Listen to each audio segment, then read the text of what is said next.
There is, unless everybody's got one. This is a chart for the graphical showing of the time element of the last week of Christ's life on earth here.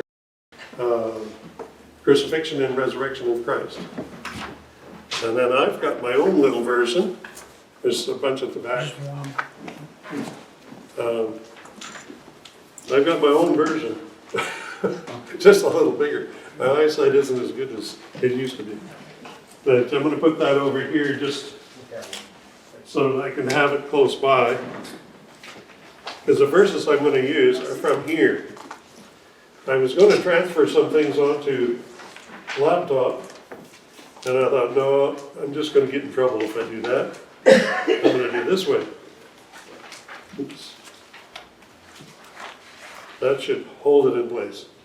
And actually, if you have the 8.5 by 11, oh, sorry, I'm talking loud enough at present, but let's get this microphone going. Did that do it? Yes. Okay, good, good. There we go.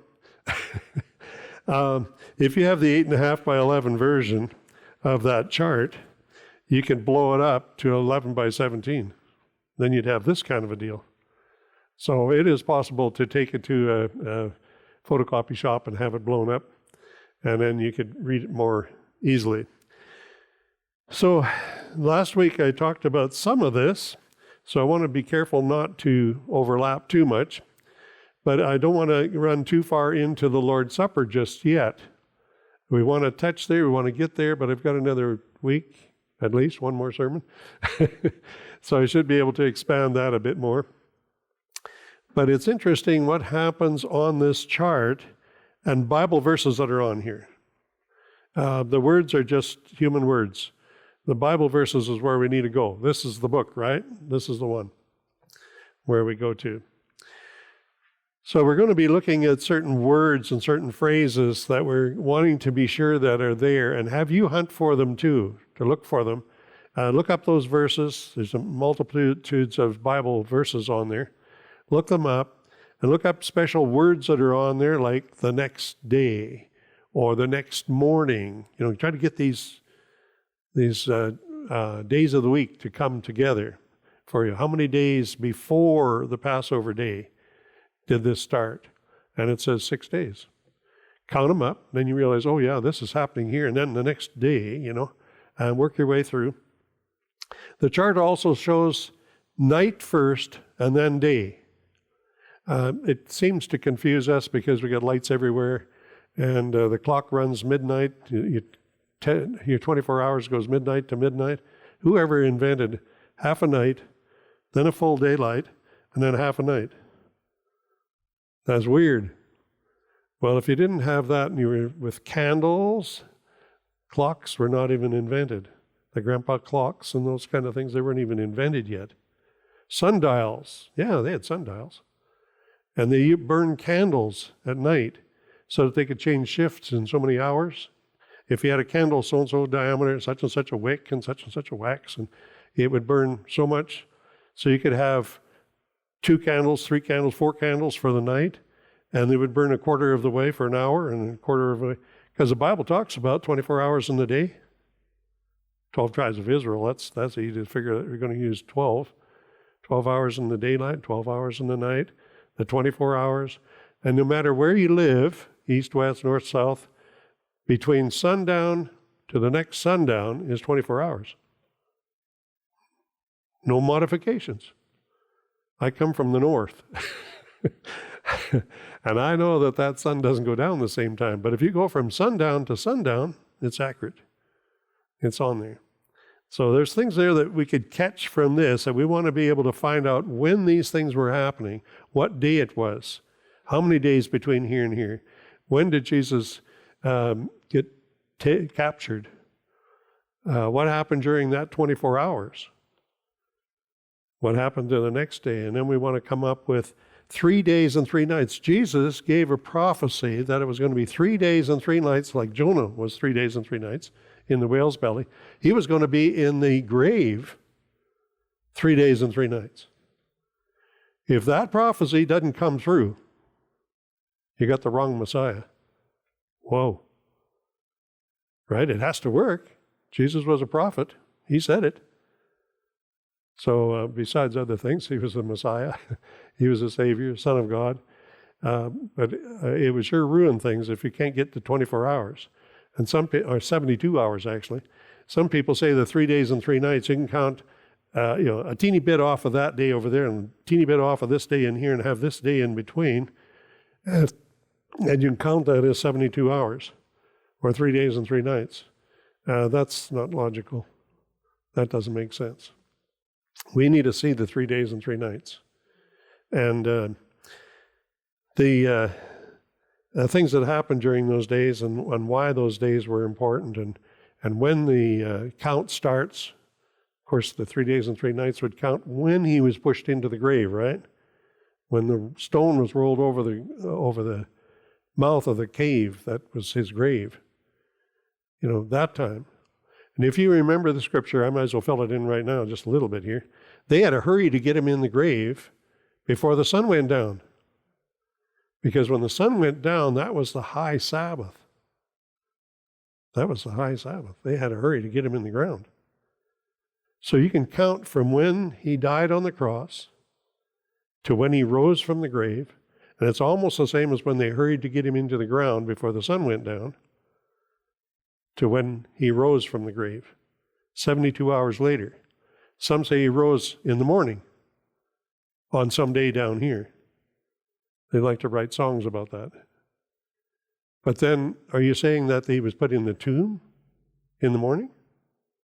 No, there's verses that say plainly that they had to hurry to get him in the grave. They had to be sure and get their guards. They didn't dare have him on the high day Sabbath for the Jewish people, the general public.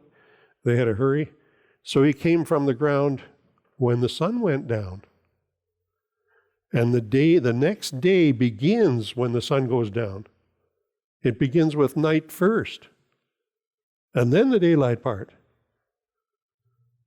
So when it says in the scriptures that this day was ending and this day was starting,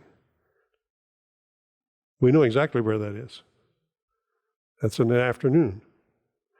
Now, another one, when you look at Matthew 28, verse 1 in the King James, it says, if you translate it from the Hebrew, it would say the end of one week and the beginning of the next week. When is that? Saturday afternoon. This week ends when the sun goes down Saturday afternoon, the seventh day, sun is going down. That's when that week ends. When does the next week start? Saturday afternoon when the sun goes down. No problems. Okay, so these are neat things to catch and to look for those certain words or key words to find out when this was. Okay, so I'm going to start first with the Lord's Supper is an annual arrangement for us. We take it as an annual date of a birth date or a wedding anniversary or some other anniversary. They come up the same month, same day of the month, and so on. Once a year, okay, on an anniversary date, something comes up. That's what we do as well, that the Lord's Supper should be an annual celebration, annual day.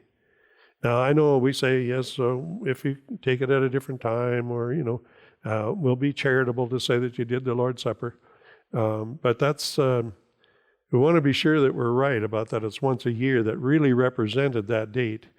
And that you'd have to look in Corinthians for, right? And we know that the Passover of the Old Testament came up once a year. When the high priest went into the sanctuary, once a year, You can look in the book of Hebrews, once a year. So that's why we do once a year. Now, last year, we had a problem. COVID had arrived and everybody's shut down, dead cold. Now what do? So we looked in the scriptures. We knew it a long time ago. If something happens, if you're sick and so on, and you can't get there to the Passover or Lord's Supper, that they could do it a month later. Sometimes there's military problems or construction problems, dedication of people problems, and they had to do it the second month.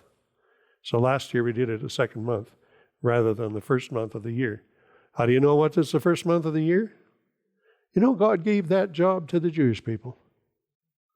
Keeping tracks of dates and times and calendars. He gave that to the Jewish people. Well, they weren't Jews yet then when Ruth and, no, I'm getting it wrong, Esther was in Babylonian trouble situations. That's when they called them Jews, because they'd come from Judah. So take your computers, look up the word Jew, and find out the first time it says it in the Bible. They say the 10 Commandments were given to the Jews. No. Oh, wait a minute. It was given to all of the children of Israel, not just to one tribe or the people that lived in Judah. There was 2 tribes mainly, but then all 12 tribes were represented there. But yeah, you got to look up some of those things and make sure that we're saying it correct. Check the scriptures. So anniversary is it's very meaningful to us, and we really feel like we've lost something if we miss that connection with an anniversary. And in the Hebrew culture, it was demanded of them to come before the Lord so many times per year, compulsory. And this was one of those times when the Passover was. It was one of the compulsory times to come before the Lord.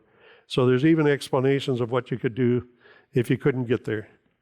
This and this could happen, or if you couldn't travel with your animals, this and this could happen. We've got it so easy nowadays. We fill gas on Friday and we got enough for Sabbath, right? When we want to come for evening service, you got enough gas in the car, no problems. You don't have to feed them afterwards. I mean, yeah. We don't have to go by wristwatches, and so we can just go by sundown. But we know better. For our system that we live in, we need it. We need the wristwatch. There it is right there on my wrist. Everything seems to run by our wristwatch or pocket watch or numbers on a computer screen now. Okay. Tell us what time of the day it is. Okay. So the Lord's Supper could be similar to what we'd say for the 4th of July, what happens on that date, and it's once a year, isn't it? Okay. So we need to be mindful of watching for that. I've got other verses to do with that one, but I think I can carry on, which would be easier to go to that chart. Nisan is their first calendar year, first month of the year, Abib or Nisan, and they did change the names. That's an interesting, I don't know if I brought that along today. I saw it last night. But the dates of the Hebrew calendar, I had the number of the years. The moon months don't line up with 12 months out of the year for our Roman calendar, I guess you could say, maybe.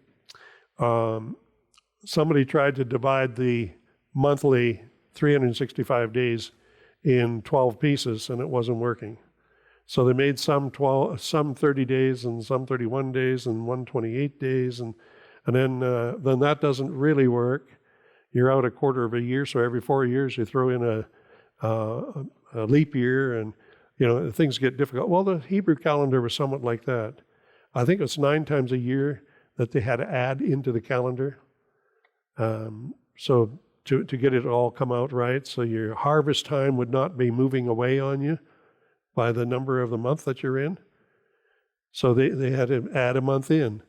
Well, how do you get that? Well, you go and look outside. They had 3 people in Jerusalem, one this side, one that side, one in the middle, one maybe that side, one this side, so the clouds wouldn't take away from your count. And they'd watch for when the new moon showed up. Well, there's again my electronic background. When you're trying to aim at a station to get a bearing on that station to know where you are out in the ocean, you don't take this wide spectrum of how much signal.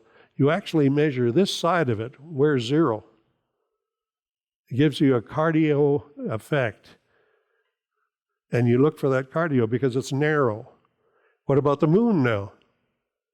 You either see it or you don't. It's that simple.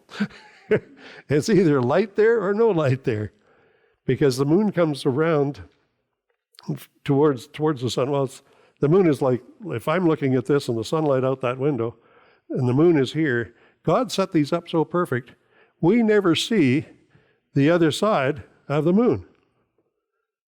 People were afraid of what they might find when they went and looked on the other side of the moon, because we never did see it. All of the years that they've had telescopes, they never saw the other side of the moon. That's scary. God did that. So this moon has its rotation exactly with I'm going to get wrong words here maybe. Its distance from the earth and its rotation, but also its own rotation. Its own rotation is exactly in the line with how many times the sun goes around and the moon goes around and we move. Such perfect that we never saw the other side of the moon. So in that, when the moon is coming around between us and the sun, you would see a black moon because the sun is on the other side, right? Or on this side, you'd have the full sun on the moon, you get full sunlight to you. Well, over here, you might be kind of blinded by seeing or not seeing. But when that moon goes out the other side and the sunlight is on that little moon, that's the new moon. That little tiny light is the new moon. Then you're supposed to count the 14 days to get here, right? And their month, there are 28 days in their month. So they would count. The first day was a Sabbath. They blew trumpets and they celebrated, or the first day of the month. So everybody knew when that was. So now you go to these days, and corrected calendars, we need to go to the Hebrew calendar to find out when it is, when we're getting close and so on. There's some mathematical things. The Catholic Church made its own mathematical measurements. Some are using a mathematical calculation as to when the sun is down or not down, visible or not visible. God made it a lot easier than that. When your sun goes down in the afternoon, actually, mathematically, it goes down differently than what you see with your eyes, because the light bends over the edge of the earth as it's coming to you. It's actually bending. You can see the sun down longer. Don't worry about those things. If it's down, it's down. If you can't see it, you can't see it. God made it easy. Okay? We don't need mathematics to tell us that the sun went down. And the same goes for finding the exact moment when the new moon shows up. So if you're off, even the Hebrew reading that I've been doing, if they couldn't see it and they thought mathematically they could do this, but if they got 28 days in their month, they didn't want to go to 29. You sure didn't want to go to 30. So they just declared, okay, this is the time when the new moon was. They could declare it, because by the next evening the moon would be much higher and it was much more visible for the new moon. Anyway, so we getting some input from Israel, which isn't really our latitude or longitude, right? It's going to be different. So the best we can do is, God gave us a brain, right? We can use these mathematical things. We can use this vision. We don't have to go out there this month and find out where the moon is. We can look at our calendars. We can look at other means and come up very, very accurately to where we want to be, without a big process and a big, oh, you're a day later than me, or you're a day earlier than I am. And yeah, we don't need that kind of trouble. Okay, so let's go to the chart. It's probably my best bet at this point.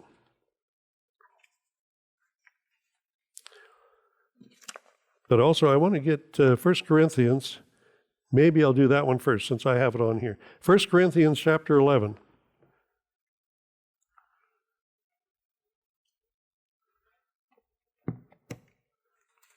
First Corinthians chapter 11. And I want verse 23. Start with verse 23. This is Paul talking to the Corinthians. For I have received of the Lord that which also I deliver unto you, that the Lord Jesus, the same night, the same is an added word, but they're saying this is probably the correct way of wording that. Jesus, the same night in which he was betrayed, took bread. When you study the verses, you realize that's true. Okay? They had to add same in here to make the sentence work and to be obvious to other things. But the same night. So when you look at the papers over here, you want to be able to see that too. Jesus had the emblems with his disciples and gave the emblems, said, do this in remembrance of me. But within the 24 hours, well, he was captured right away. Just a matter of a short time thereafter, he was captured. But in that same 24 hours, he died. Wow. Okay, so that's at the same night. It also tells us that it's important to know that it's once a year. The same time frame, next year. Okay, that's the kind of idea. In which he was betrayed, took bread. And when he had given thanks, he brake it and said unto them, take, eat, this is my body, which is broken for you. This do in remembrance of me. So when we come to the Lord's Supper, we're doing it as a remembrance of Jesus Christ. After the same manner also he took the cup, which he had supped, when he had supped, saying, this cup is the New Testament in my blood. This do as oft as ye drink it in remembrance of me. Some say often has a meaning of many times through the year. So they say, oh, okay, we could do it every quarter, or we could do it every month, or we could do it every time we come to church. You know what? It would fade away as in importance. It'd kind of disappear. Once a year, it is of special occasion.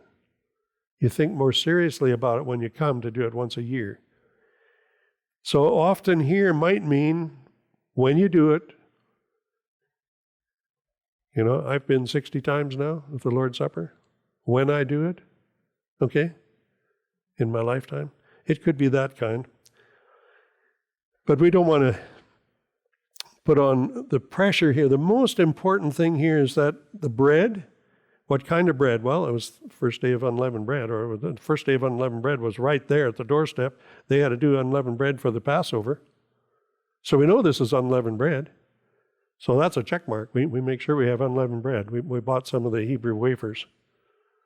So we've got the unleavened bread. Then the cup, the juice.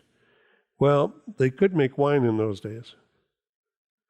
But every time, I've had a Hebrew specialist person look on this, and he says, this is fruit of the vine. He said, there's no mistake between the word wine, which is in the Bible hundreds of times. This was something different. Unfermented juice. You know, really? Well, you're not allowed yeast in the bread because yeast represents sin, right? Unleavened bread would be sinless. Jesus was sinless. Was his blood tainted with sin? No. We got the choice of wine or juice. Might as well use juice. It represents a cleansed blood, a cleansed person, a human person that was without sin. So we don't use wine in the juice. We use fruit of the vine. And we buy it specially, watching no additives are put in. It's not a big deal. You know, it's not like, okay, everybody go down to town and see if you can buy, No, it's not that kind of a deal. It's very easy to get unfermented juice or pure juice. Sometimes the Bible calls it the pure blood of the grape. But here's what we use is appropriate. So we go down to, I think I could go further on here too. Yes, I want to go further. As oft as ye eat this bread and drink this cup, it's in verse 26, ye do show the Lord's death until he comes. So that would be an important meeting to be there, remembering Christ. Verse 27, wherefore whosoever shall eat this bread and drink this cup of the Lord unworthily, shall be guilty of the body and blood of the Lord. This is so important, the way it's worded, where it's at, and what it's pertaining to, that a person should be baptized before they take the Lord's Supper. Make their commitment to the Lord. Make sure that they're ready to meet their Maker when He comes, to meet Jesus, to do it properly, not unworthily. So one of the key things would be baptism. If you've been baptized, for the and the right kind of baptism, right reasons. We know baptism is immersion, and when they did it in the scriptures, they went down into the water, baptized the person, came up out of the water. John the Baptist baptized people in the River Jordan. He didn't take a jug of water up to Jerusalem and sprinkle everybody. Okay, you got to use some of this, Okay, one person I heard, he said it wasn't called John the Sprinkler. He's called John the Baptist. Okay. But let a man so examine himself. That's because you don't want other people have to try to examine you and figure out whether you're worthy. That's too awkward a thing and should not be done. You need to examine yourself. Have you done what's expected of the Lord? So let him eat that bread and drink that cup. For he that eateth and drinketh unworthily, eateth and drinketh damnation to himself, not discerning the Lord's body. We need to be serious, discerning of the Lord's body and what it means to us and how we take this emblems. For this cause many are weak and sickly among you, and many sleep. That means died in the grave. For if we would judge ourselves, that's a good one, isn't it? We really need to. We should not be judged for any reason by anybody. We've done it right. We're not being judged by Heavenly Father or anybody else because we know we've done right. But when we judge, we are chastened of the Lord, that we should not be condemned with the world. We judge ourselves, so we're not being condemned by the world or other. Therefore, my brethren, when you come together to eat, tarry one for another. And during the Lord's Supper, we pass out the emblems, and then everybody waits with the bread in their hand, and then somebody says, let's do it, and, they begin eating together. And the same for the juice. You wait and take the juice.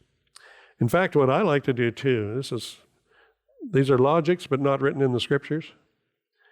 When a plate with the juice on it or the bread, I like to see somebody hold it out to somebody else, and that other person themselves willingly reach for the Lord Jesus. Wow, I like that idea. When I first ran into that many years ago, I thought, that is so amazing. Nobody put it in your hand. Nobody handed it to you that you had to take it. We even say, stand up if you want to take the emblems. And then when you go around, they just go to those with the emblems. They don't say anything about somebody that's sitting down. We don't know what the situation was. But if they reach for it and they take the Lord Jesus for themselves, okay? Then the last verse here, and if any man hungers, let him eat at home, because it's not a big meal, it's an emblems, that ye come not together unto condemnation, and the rest I will set in order when he came. So he was going to tell them some more when he got there. I want to go to one more verse here close by, chapter 10. So just turn back one page or something there. Chapter 10, 1 Corinthians chapter 10, verse 15. Verse 15. If I find my right spot here.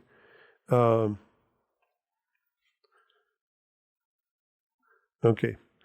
I speak as to wise men, judge ye what I say.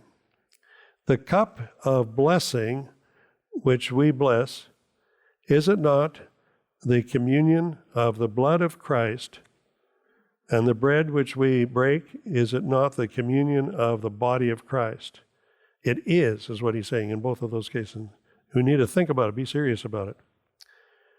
For we, being among our For we being many are one bread and one body, for we are all partakers of that one bread. It's one Christ, one bread of Christ. Yes, it does go on further, but I'm having trouble with eyesight and lights. But here we go. But behold, Israel after the flesh are not they which eat of the sacrifice partakers of the altar. That's a yes too. What say I then? That the idol is anything, or that which is offered to in sacrifice to idols is anything? So he's comparing something here, asking us a question.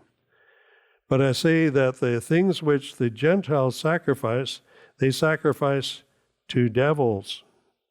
Watch it. What somebody else is doing, you don't get involved with that. And not to God. We're doing this to Jesus and the Heavenly Father, and that's different. And I would not that ye have fellowship with devils. Whoa. He says, take some thinking about that. Don't get there. Don't go there. Ye cannot drink the cup of the Lord and the cup of devils. So you got to make this decision. Am I with Jesus Christ or not? Am I taking the drink because it's Jesus Christ? Yes. We need to make some decisions on that. You cannot be partakers of the Lord's table, the bread and the juice, and the table of devils. You can't intermix the two things. You can't get involved both ways. So are you trying to provoke God to jealousy? You better not do that. That's the next verse. So those are things that we need to check up or check ourselves on. Okay, I got a few more minutes yet. So let's take a look at this chart. If you've got one in hand, I won't read all the verses to you. I'll tell you what's there, and we'll go through a half of this, maybe, or a quarter of it, third of it. I'll bring this over here. The first day, what they've actually done in this chart is you go and find out which day is the 14th of Nisan, and then work your way backwards, right? And number the days backwards. So Friday was the 9th of Nisan. And Jesus traveled to Bethany to be with the family there and to stay overnight with them and so on. It says 6 days before. So look that one up and count these days back, realizing he was still in the traveling situation, and he arrived at sundown, at dark or whatever, because you don't do much traveling in the dark without flashlights and so on that we have in modern day. Martha prepared the supper. That's in John 12, verse 1 and verse 2. You'll need those two verses. That's on that chart if you've got it. Then what's happening the next day? Well, it gets really awkward with other churches wanting to have the triumphant entry into the city on Sunday. And that begins to move the calendar around. You're going to lose that 6 days. You're going to lose this rotation to get to Wednesday, the middle of the week. Christ died in Daniel. It says he was going to die in the middle of the week. It had double meaning. Middle of 7.5 years. That's true. He preached 3.5 years and then died. But also whether the Wednesday is the middle of the week. So you're 3 days and 3 nights, no problem. 3 days and 3 nights, middle. The middle is pretty good there.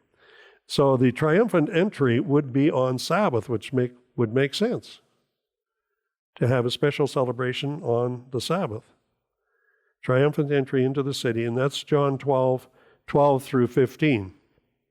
And it says, the next day he did this, and that was when they laid down the robes and the leaves and branches and so on. And Jesus had the triumphant entry into the city. And Jesus wept over Jerusalem. It says there in your reading in Luke 19. You're going to do quite a bit in Luke 19 and Matthew, Mark, Luke. But this is verse 41 in that chapter. And then John leaves. Jesus observes the temple and returns to Bethany for the nighttime, of course. And that's in Mark 11:11. The next day is what was important on that day? What happened? That's when he cursed the tree, because he came out in the morning and he wanted something to eat, and the tree had nothing on it. He said, nobody's going to eat any fruit from you the rest of your growing time. You'll never have fruit again. And that was on the morrow, was when he went to get fruit from the fig tree. Also on that day, Jesus returns and casts out the money changers. Boy, what a story that is. So you want to read more than one verse. But Jesus was very upset with them because they were selling animals that would be used for sacrifice. Well, they could sell you anything for any price because you're stuck. You're there, and now's your time. You got to buy an animal and offer it. And so Jesus really got upset with them. And the money in the church building being used that way, buying and profits being made and so on. That's in Mark 11, verse 15. Jesus leaves Jerusalem for the nighttime again. That's in Mark 11, verse 19. On Monday, what happened? Well, they came back to the fig tree and it was all withered up. And you got a little story about that. So you know that's the next day, which would be the 12th of Nisan. And it says in the morning, so you know exactly when he went there to get food again, and it was dried up. And of course, you can't reverse those 2 days because if the tree was dried up, you wouldn't expect fruit, and so you have to have those one after the other. And also be sure and read Luke 22, chapter 22, verse 1 through 6. And then you don't want to forget verse 7. And the next column is verse 8 through 13. And down below, I've got another one, getting ready for the Passover on the 13th verse. So that's an important verse to read. That was the 13th when they went and got reserved the upper room. Read about that. That's a good story as to what was going on. When did they get the upper room? And then they went to eat the Passover. If you're reading in that chapter 22, Luke 22, and like I say, all the way from verse 1 to 6, 7, 8, 13, verse 15 even, watch for where they were eating the Passover. They went to get ready for the Passover and were eating the Passover. Very important to look that up and know what's happening there. When you start the next day, Wednesday is the middle of the week. When does that Wednesday start? The night before. Okay, so remember that when you get here on Tuesday and you're ending off what was happening on Tuesday, and then Jesus institutes the Lord's Supper in John 13, 1 through 17. What's in John that's mainly one that we use the Lord's Supper night? The foot washing. They got there to the service, and there was no servant to wash their feet. And nobody stepped up to the plate and said, here, I'll do it. Jesus washed the feet. It was meant to be, because that's a good lesson for us. Jesus was humble. He was willing to do it. He got down and started washing the feet. Do you remember Peter saying, you'll never do that for me? And Jesus, well, if you don't want me to, you won't have any part with me. Oh, yes, okay, wash my feet, my hands, my head. He was full-hearted. He wanted to be sure he was with Jesus and had Jesus' blessings. So the Lord's Supper is instituted there in verse 15 in Luke 22. Verse 15 and 14 all the way to 22 is in that category. The Passover before I suffer. I want to keep the Passover with you before I suffer. The Passover was here. He didn't say we're changing the day. We got to move it back one day. We got to move it forward one day. He just said, this is the Passover here. That's what he sent them there to prepare for. And this was night now. The sun has gone down. This is in the evening. And what did they do after they had the Passover and things concluded there? There's a lot of things in there. You got to look at the scriptures. Matthew doesn't tell much, but boy, John has a lot to say. So you want to fill in those gaps. What was going on between him instituting the emblems and before they went out and prayed in the mountain? John has a lot to say about that, what's there. And then Judas, actually way back here on Sunday, Judas went and made a deal with the authorities. He knew that they were looking for Jesus. That's actually in Luke 22, 1 through 6, where he made an agreement. I'll be the one that will bring him to you or point him out to you. Well, watch for Judas during the taking of the emblems. When did he leave the room? He was there.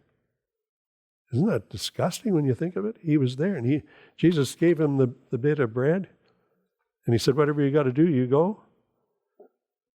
Yeah, that's a sad situation. So you want to watch for that too. Was Judas there? Did he get his feet washed? Did he take the emblems? Sure enough. But then he left.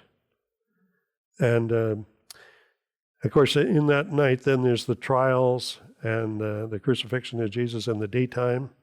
It took them a long time to go through these trials and to talk with the authorities, local authorities, and have a blessing of the federal authorities, the Romans.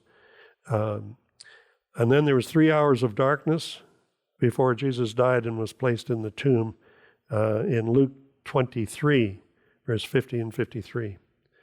There you want to watch for, they put up a guard. They said, this guy is going to try to sneak out, and his people might come and get him, take him away, and say he rose from the grave. All of this is a blessing, because you've got a certainty that Jesus died. You've got a certainty that he stayed in the grave. Nobody's going to get away. They got the guards there. And then they had to bribe the guards later. They said, we'll give you a lot of money if you won't tell your story. All of these things are so important to prove that Jesus was the Messiah, that he was there, and that he was in that tomb. Those are really important things. I've got halfway, right? I hope that you see my logic and reasoning as to why it's important to know this story and to watch every little piece of it. What day was it? Was it morning? Was it afternoon? Was it evening? Such a little bit of study for the next 2 weeks before the Lord's Supper. We should do it, right? Be sure and look this up. Check it out. So I'm done and lunch is ready. May God bless you.